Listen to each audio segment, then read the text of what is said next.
दोस्तों, धात, जिरियान, वदी या मजी का निकलना या चिपचिपा पधार जाना बात करने पर यह अक्सर नौजवानों को, अक्सर लोगों को परेशानी है।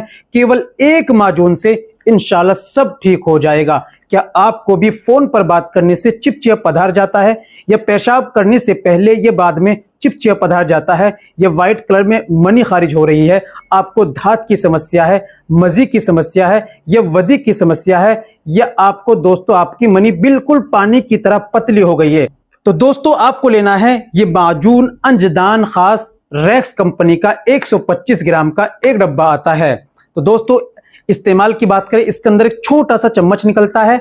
एक चम्मच सुबह में खाली पेट दूध से लेना है, और एक चम्मच रात में भरकर आपको खाली पेट दूध से लेना है, ठंडे दूध से लेना है। तो इसके साथ परहेज जो करने हैं आपको, जो लाजमी है, चाय बिल्कुल नहीं पीनी, खटाई बिल्कुल नहीं खानी, गोश्त, अंडा, मांस, मछली, चिकन, खट्टी तली हुई चीजें, बादी चीजें, जो भी तासीर में गर्म चीजें हैं